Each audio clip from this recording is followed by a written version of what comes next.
Bonjour, j'ai envie de partager avec vous aujourd'hui la lecture de quelques extraits du dernier ouvrage de la philosophe Emily H.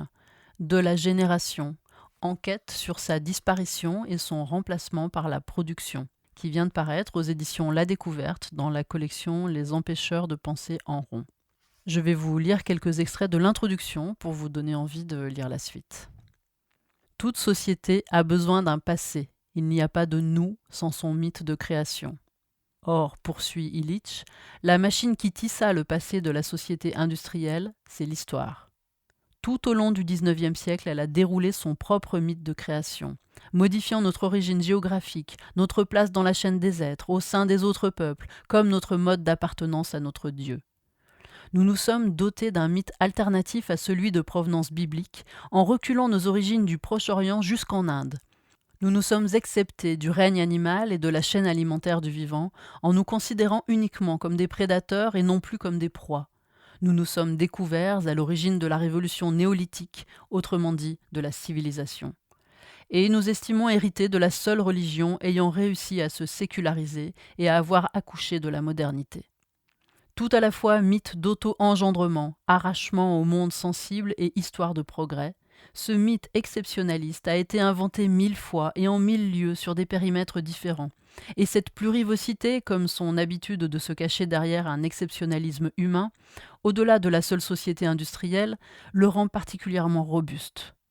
Doté de ce mythe de création racontant un long processus d'arrachement à la nature, notre société industrielle ignore son propre passé, ne sait pas d'où elle vient, ni à quel monde elle appartient. Aujourd'hui que la catastrophe écologique nous montre l'envers de ce mythe exceptionnaliste, partout des extinctions sous des promesses d'abondance infinie, la question de savoir sur quel sol cette société s'est fondée se pose de manière brûlante. Notre société industrielle appartient à un monde qui a oublié qu'il avait besoin de se reproduire pour exister. Un monde se considérant sans limite parce que croyant reposer sur des réserves infinies d'énergie, de terre ou encore de bras.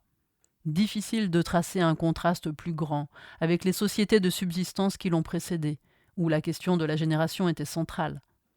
Les puissances génératives et régénératives, humaines et extra-humaines, comme leur répartition, sont ici au cœur de leur fonctionnement et de leurs préoccupations. Loin, très loin de nos sociétés humaines où la génération est devenue une charge, par définition féminine. La raison, le handicap plutôt, pour laquelle les femmes sont considérées comme inférieures aux hommes depuis des siècles est, de manière générale, une aptitude dont il s'agit moins de prendre soin que de s'approprier et décupler sans limite. L'arrachement à la nature que raconte notre mythe de création a pour envers un rejet des pratiques d'engendrement que nécessite la perpétuation du monde. Devant le risque de plus en plus important de ne plus pouvoir reproduire ces conditions d'habitabilité, la question que nous devons nous poser est la suivante. Comment en sommes-nous venus à désirer nous émanciper de ces pratiques génératives et quel rôle les rapports de genre ont joué dans cette histoire? C'est ce passé oublié que j'ai cherché à reconstituer en tentant de faire la généalogie de la disparition du paradigme de la génération et de son remplacement par celui de la production dans notre société industrielle. Héritière d'une histoire européenne occidentale ayant choisi de faire de la Grèce antique le berceau de la civilisation, privilégiant à ce titre cette tradition littéraire et philosophique sur toutes les autres, je me suis intéressée à des rituels grecs faisant partie donc de notre culture savante. Or, ces derniers ont montré une chose très étrange, la délégation aux femmes de la génération du monde, humain et plus qu'humain, comme si cette question ne concernait qu'elles. On a du mal à s'en apercevoir tant nous sommes habitués à un tel réductionnisme, alors que cela ne va en réalité pas du tout de soi. Qu'en est-il de la génération masculine, de la génération des morts et des ancêtres? Ces conflits de génération, à l'œuvre dans le monde grec, disparurent dans le monde chrétien. Le passage, ou plutôt la mutation d'un monde non créé, dont il faut prendre soin et renouveler chaque jour, à un monde créé, a radicalement changé notre rapport à la dimension générative du monde.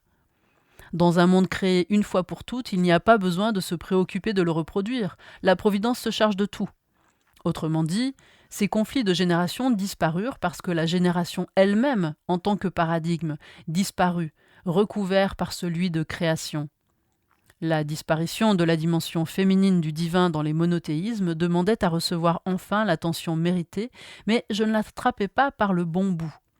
C'est lorsque j'ai compris que cette enquête portait sur la dimension générative du monde que ce nœud s'éclaircit. Le christianisme avait remplacé la génération par une autre forme d'éternité, le salut. La génération bascula alors du côté de la corruption physique et morale.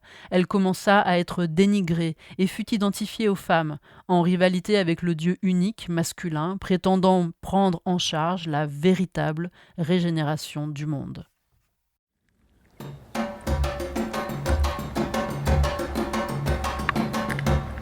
Radio Anthropocène, à l'écoute du changement global.